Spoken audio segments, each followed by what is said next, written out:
Well, it is quite the day today. A year ago, on October 7, was the day that started this whole big war in the Middle East that's been just growing and spreading, and more nations are adding on to it.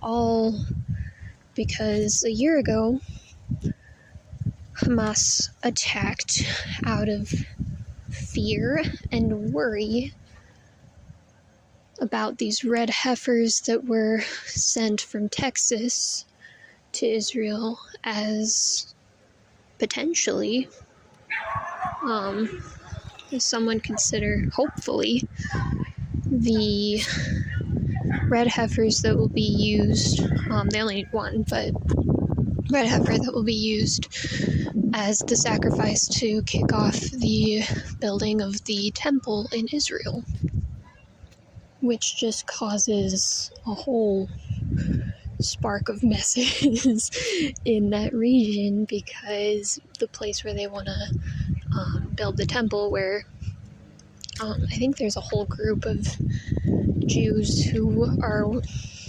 hoping to build the temple there, is on the Temple Mount, where there's currently a place of worship for Muslims. And so anyone in Islam is upset or worried about replacing that place of worship that they have. I'm blanking on the name right now. But they're worried about replacing it with a Jewish temple, because that's where they go to worship their God of Islam. But that's the place where Jews have worshipped throughout history and set up temple to the God of Israel, the God of the Bible, the God who has been protecting the Jewish nation through all of this. I'm just remembering from over the last year, there's been a lot of attacks on Israel from pretty much all sides, and a lot of hatred from people around the world for the way that they've handled things, because a year ago, it all started when Hamas came into Israel, and they killed a lot of people, murdered, raped, kidnapped, taken as hostage a lot of people, especially women and children, infants. And in the past year, Israel has saved a lot of those hostages. They've gotten a lot of the women and children who, and I mean there have been men too, but especially the women and children, out of captivity, out of where they've been taken hostage. But there, even now, are still, if I remember correctly, I've heard a few different numbers, so I don't know exactly how many, but if I remember correctly, there's still over 100 people missing from a year ago. And then after that, Hezbollah, another terrorist group just like Hamas is, they're, I believe, working together, but they're separate groups.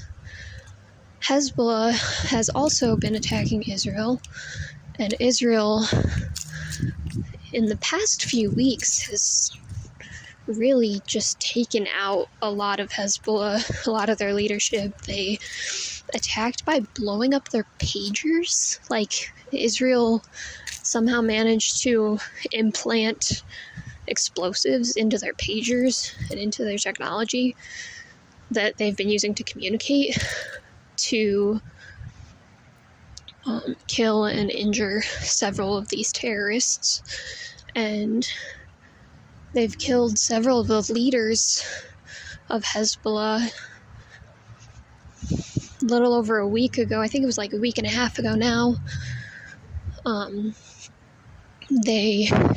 Israel killed the top leader of Hezbollah.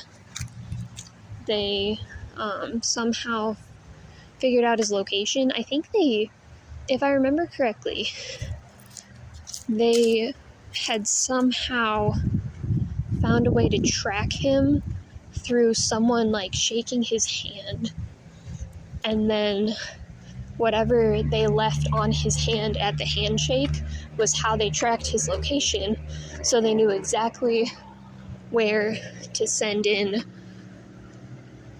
whoever and whatever they needed to send in so that they could take out this terrorist leader. And so that's what they did, which is pretty wild.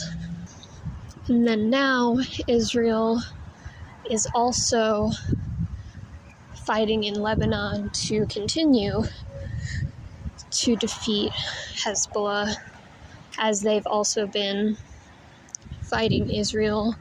And that's without even getting into Iran, because on October 1st, so less than a week ago now, Iran sent over 180 missiles into Israel. And the US helped fight off those missiles a good bit, which is good and helped. But in 181 missiles being launched and attacking the nation of Israel, I've heard a couple different reports. One report said there were no casualties at all. One report said there was one casualty, but it wasn't even an Israelite. The person was Palestinian.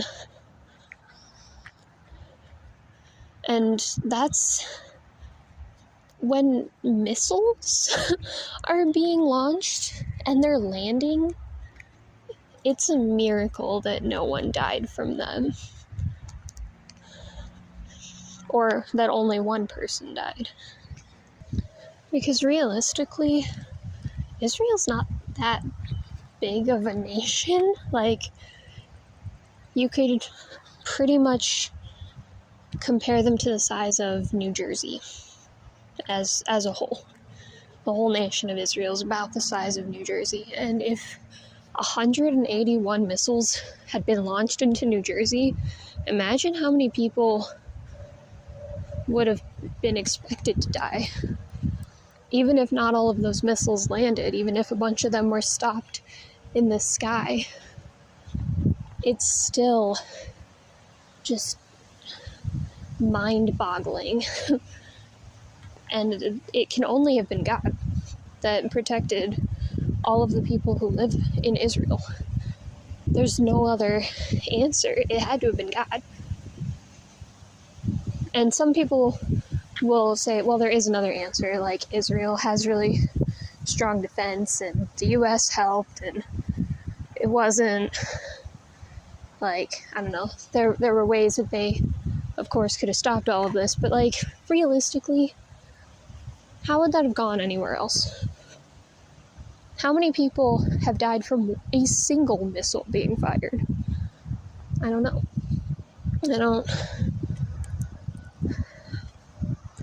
I don't really know the overall, like, large scale grasp of how all of that works, of how all of that should have gone.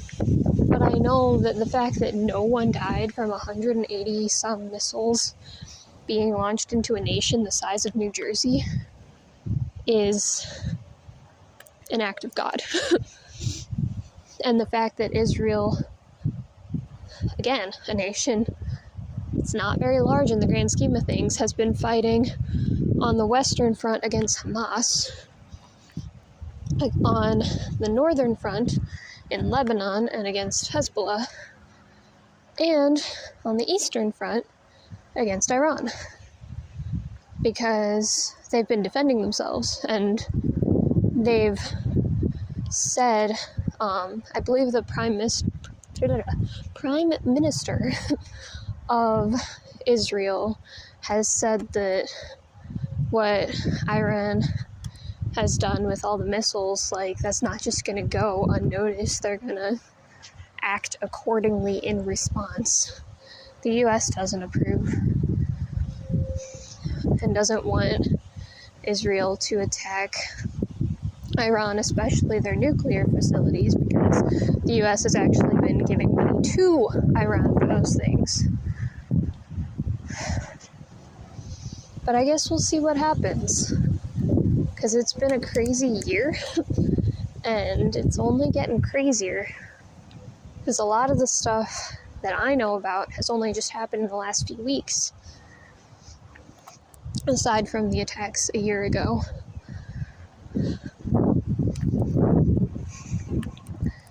But I think time is just growing short. We're running out of it before the events of Revelation really start to kick off, because a lot of what the Bible says is going to happen in the end, like, we're building up to that in a way that we never have before.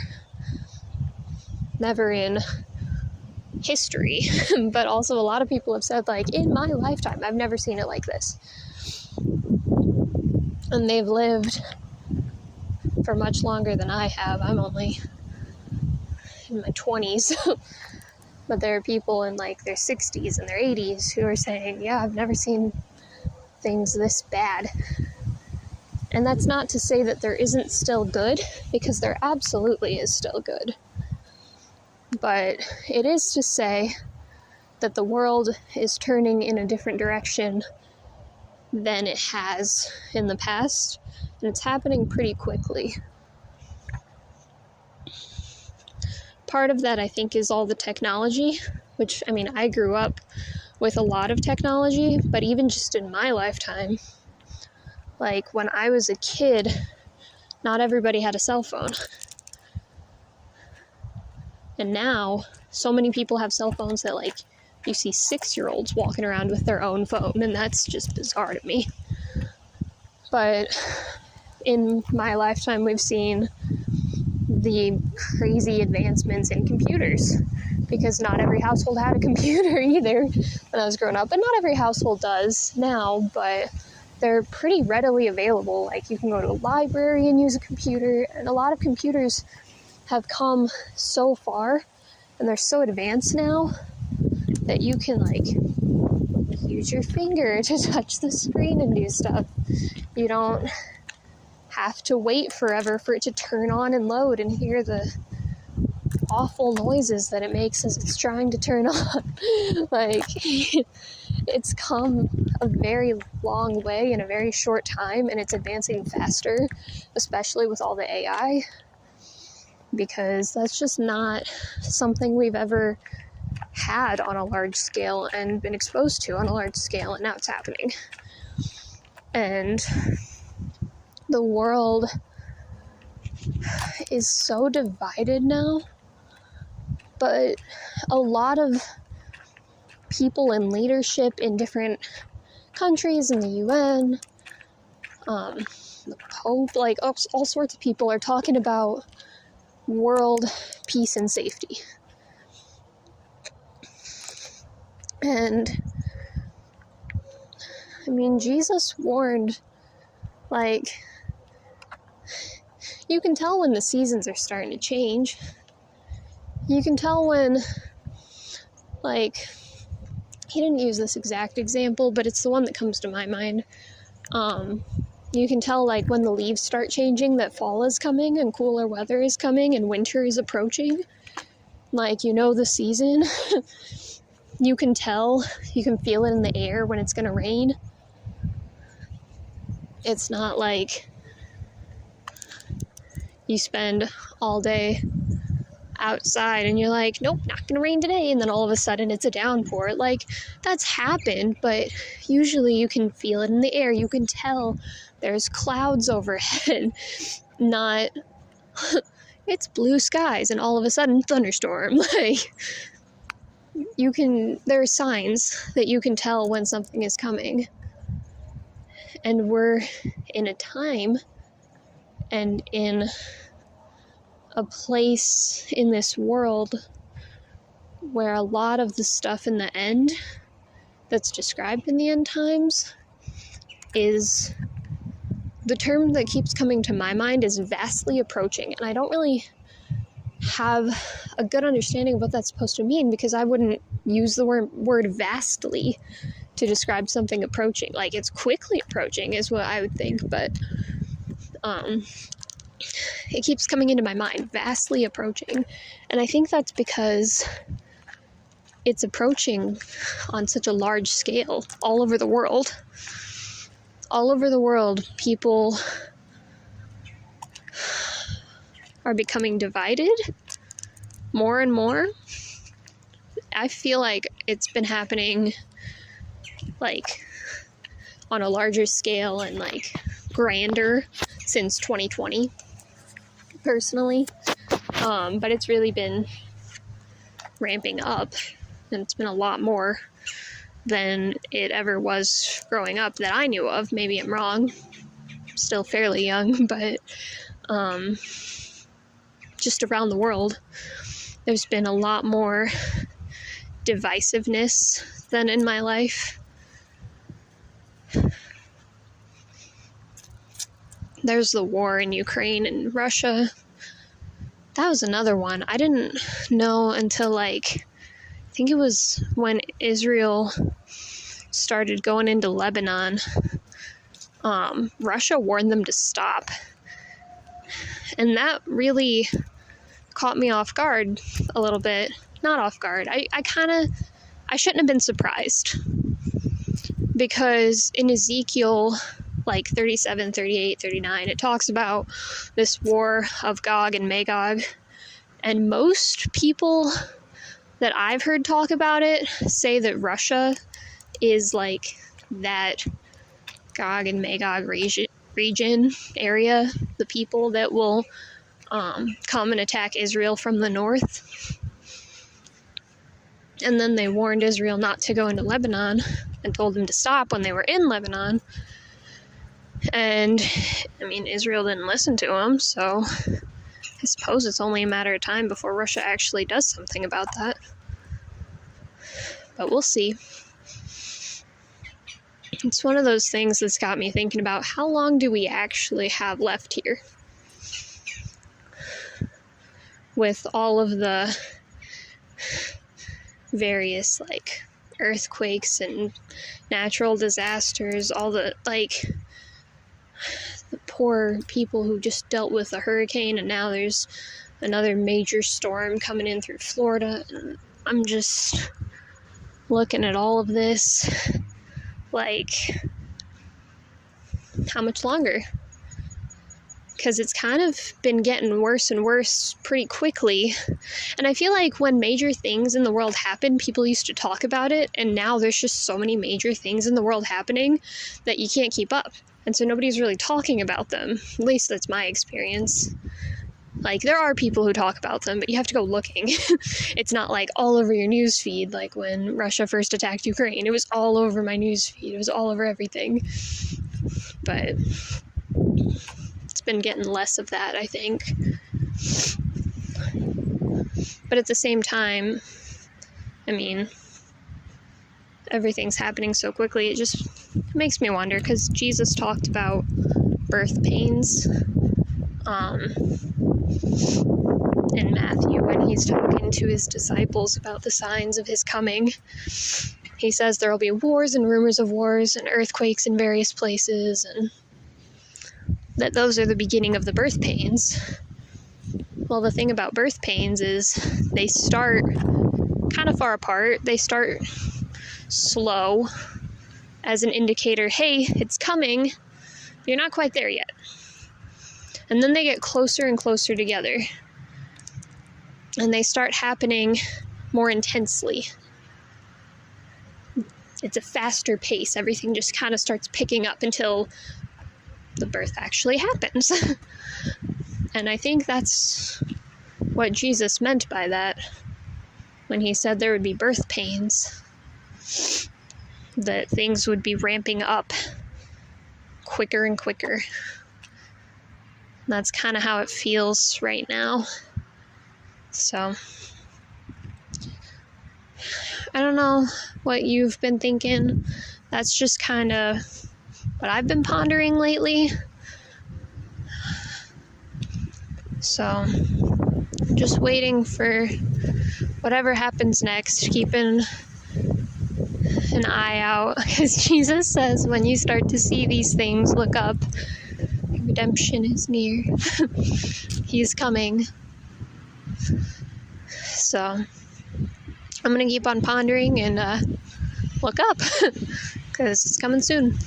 I don't know what exactly the time frame is or how it'll look for sure when it happens, but God knows. That's enough. So I'm gonna keep on pondering. Hope that you do too.